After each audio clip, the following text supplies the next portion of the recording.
السلام علیکم. Loose talk کے ساتھ انور مقصود آپ کی خدمت میں. آئیے ملاقات کرتے ہیں اپنے مہمان سے. السلام علیکم. وعلیکم السلام. کیا حال چال ہے آپ کے؟ میں ٹھیک ہوں. خیر سے ہیں؟ بالکل مزے میں ہیں؟ جی جی ٹھیک ٹھاک ہے، سب ٹھیک ہے. میں آپ سے ایک سوال کرنا چاہتا ہوں.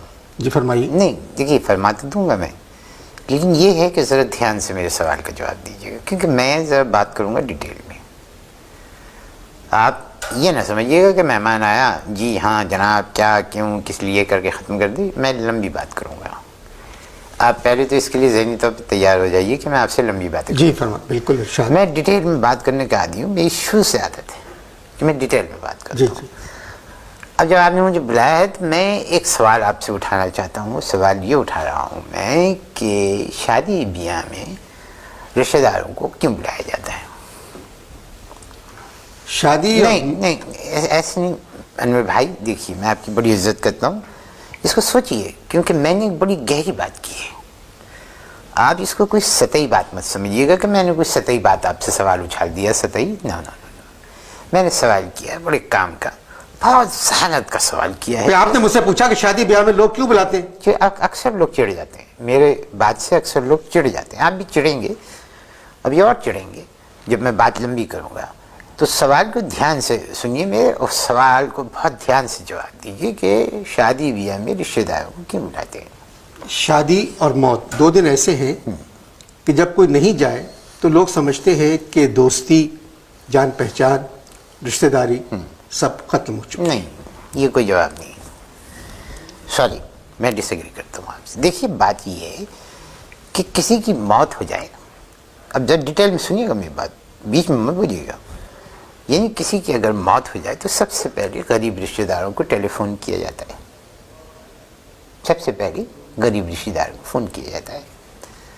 فون کرتے ہیں، ماموں ابا مر گئے، جلدی آ جائیں. اب سوال یہ ہے کہ غریب رشتہ داروں کو پہلے فون کیوں کیا جاتا ہے؟ نہیں سمجھے آپ؟ نہیں سمجھے کہ غریب رشتہ داروں کو سب سے پہلے فون کیوں کیا جاتا ہے؟ اس لیے کیا جاتا ہے غریب رشتہ داروں کو سب سے پہلے فون کہ وہ کوئی تو ہو جو آ کے سپارہ پڑے، چنے پڑے، ورنوں کی مغفرت کے لیے دعا کریں. کیونکہ جتنے پیسے والے جو رشتہ دار ہیں وہ تو آ کے بیٹھ جاتے ہیں کرسیوں پہ، اور کرسیوں کے اوپر بیٹھ جاتے ہیں اور مردہ سامنے پڑا ہوا ہے، اور بجائے اس کے کہ اس کی مغفرت کے لیے دعا کریں، اس کے بارے میں کوئی اچھے کلمات کہیں. ڈسکشن ہو رہا ہے کس پہ؟ اسٹاک ایکسچینج پہ. اب بتائیے، مردہ سامنے پڑا ہوا ہے اور اسٹاک ایکسچینج کے اوپر ڈسکشن ہو رہا ہے، یہ کیا کوئی اچھی بات ہے؟ معیوب بات ہے. صاحبزادی کی سنیے، یعنی باپ کی میت سامنے پڑی ہوئی ہے اور موبائل فون بجا، اور موبائل فون پہ ٹیون کیا بج رہی ہے؟ کم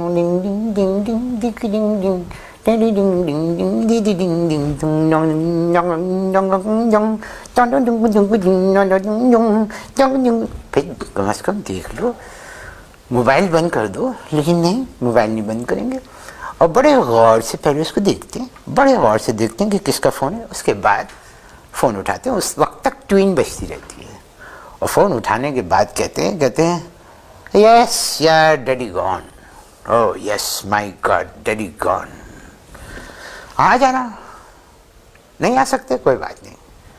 تم نہیں آ سکتے؟ کوئی بات نہیں. فون پہ کہہ رہی ہے کہ نہیں آ سکتے؟ کوئی بات نہیں. تم ایسا کرنا کہ ویڈیو دیکھ لینا، 3 کیمرے سے بنوا رہا ہوں میں. اوکے ٹھیک. ہمارے ایک، اللہ معاف کرے، ہمارے ایک رشتہ دار ہیں، ان کا انتقال ہوا. مجھے فون آیا، کہنے لگے کہ شدن چچا آپ ذرا جلدی پہنچیے. میں پہنچ گیا. اب میں بیٹھا 2 گھنٹے ہو گئے. 2 گھنٹے کے بعد میں میرے بیٹے کا فون آیا. مجھ سے کہنے لگا ابا کتنے لوگ آ گئے؟ میں نے کہا بیٹا ابھی تو صرف 2 ہیں. کہنے کون؟ میں نے کہا ایک میں اور ایک مردہ سامنے پڑا ہوا ہے، مردہ. آپ شادی پر بات کر رہے تھے. بھائی دیکھیے، وقت پہ دفناتے تک نہیں ہیں. توبہ. یعنی انور مقصود صاحب، آپ دیکھیے تھوڑا سا آپ نالا ہو رہے ہیں مجھ سے، لیکن بات میں طریقے کی کر رہا ہوں. آپ ذرا دھیان دیں کہ وقت دفناتے بھی نہیں. میرے ایک عزیز ہیں، ان کا انتقال ہو گیا. اب انتقال جب ہوا ان کا تو ان کو قبرستان لے گئے. میں ڈائریکٹ قبرستان پہنچا کیونکہ مشہور تھا. ہاں بہت اچھے آدمی تھے. قبرستان جب میں پہنچ گیا، میں بیٹھا کوئی 5-6 گھنٹے ہو گئے، رات ہو گئی، ایک صاحب وہاں سے گزرے، مجھے دیکھ کے کہنے لگے یہ کون؟ میں نے کہا میرے عزیز۔ کہنے لگے خیر سے کیا عمر تھی ان کی؟ میں نے کہا جی جب انتقال ہوا تو 76 سال کے تھے، اب پتہ نہیں پڑے پڑے کتنے سال کے ہو گئے ہوں گے۔ یعنی یہ حالت ہے۔ آپ نے کہا تھا لوگ شادی پر کیوں بلاتے ہیں؟ نہیں دیکھیے، آپ نے موت کی بات کی تھی کہ جب موت کی بات کی ہے تو موت پہ گفتگو ہوگی۔ میں نے بات نہیں کی تھی، آپ نے کہا تھا کہ لوگ شادی پر کیوں بلاتے ہیں۔ میں نے کہا موت اور شادی 2 دن ایسے ہوتے ہیں کہ اگر کوئی نہ جائے تو لوگ سمجھتے ہیں کہ دوستی، جان پہچان، رشتہ داری ختم ہو۔ نہیں، میں کچھ اور بات کر رہا ہوں، آپ ٹاپک سے ہٹ رہے ہیں بھائی مقصود، آپ ٹاپک سے ہٹ رہے ہیں۔ بتائیے کندھا تک نہیں دیتے، کون؟ یعنی جو امیر رشتہ دار ہیں وہ کندھا بھی نہیں دیتے، اللہ معاف کرے، توبہ توبہ توبہ، ایسے جیسے ان کو کبھی مرنا نہیں، یعنی کندھا بھی نہیں دیتے مرنے کو۔ یہ امیر رشتہ دار ہیں، کسی کا بائی پاس ہو چکا ہے، کسی کا بائی پاس ہونے والا ہے، کسی کے چھلے ڈلے ہوئے ہیں، نہیں کندھا پہ نہیں رکھ سکتے۔ یہ کام بھی گھر کے غریب ملازمین اور جو غریب رشتہ دار ہیں وہی بیچارے انجام دیتے ہیں۔ توبہ توبہ، خود کیا کرتے ہیں؟ دیکھنے کی بات ہے کہ خود کیا کرتے ہیں، جنازے کے پیچھے چل رہے ہیں، میت گاڑی اپنی اپنی گاڑیوں میں بیٹھ جاتے ہیں، جب تدفین کے لیے قبرستان لے جا رہے ہوتے ہیں، تدفین کے لیے گاڑی میں بیٹھ جاتے ہیں اور بس کے پیچھے میت گاڑی کے بس پیچھے چلتے ہیں۔ جیسے قبرستان نزدیک آتا ہے تمام پیسے والے رشتہ دار اپنی اپنی گاڑیاں موڑ کے گلیوں میں سے نکل کے پھٹس کھا جاتے ہیں، غائب ہو جاتے ہیں۔ توبہ، آپ اگر شادی پر بات کریں تو توبہ۔ ارے دیکھیے، زندگی بھر ماں کا خیال نہیں کرتے، زندگی بھر ماں کا خیال نہیں کرتے، اور جب ماں کا انتقال ہو جاتا ہے تو توبہ، شرم کی بات ہے میرے مقصود بھائی، یعنی شرم کی بات ہے کہ جب ماں کا انتقال ہو جاتا ہے، ساری زندگی نہیں پوچھا، ساری زندگی ماں کو نہیں پوچھا، ماں کا انتقال ہو گیا ہے تو ان سے اپنی محبت جتا رہے ہیں کہ سنگ مرمر کا وہ بنوا دیتے ہیں، وہ قبر بنوا دیتے ہیں اور ایک پتھر لگوا دیتے ہیں اور اس پہ لکھوا دیتے ہیں آہ ماں، یہ کروا دیتے ہیں آہ ماں۔ اور 2-3 سال کے بعد اگر ان سے پوچھو کہ بھئی اماں کی قبر کہاں ہے، تو کہتے ہیں آئی تھنک کہ ڈیفینس فیس 5 کے قبرستان میں۔ یہ حالت ہے۔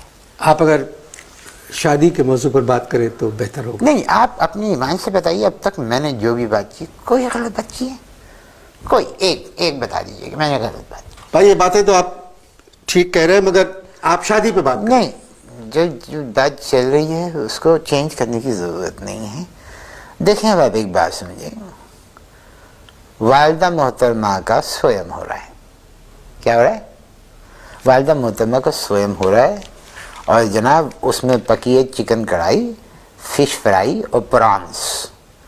پوچھو تو کہہ رہے ہیں کہ اماں کو یہ چیزیں بہت پسند تھیں، سالے بے ایمان جھوٹے مکار۔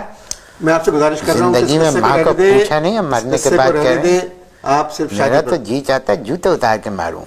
بتائیے، سویم کا انتظام پی سی والے کر رہے ہیں۔ کون کر رہے ہیں؟ پی سی والے، یعنی میزیں سجی ہوئی ہیں، پھول رکھے ہیں، چھری کاٹے چمچے، اور ایک جیسے بیروں کی 70-72 کے قریب بیرے وہاں دندناتے پھر رہے ہیں، کوئی پوچھنے والا نہیں ہے۔ اب یہ پتہ ہی نہیں چل رہا ہے کہ یہ والدہ کا سویم ہے یا ولیمہ۔ بہت ہو گیا جی، اس قصے کو رہنے دے۔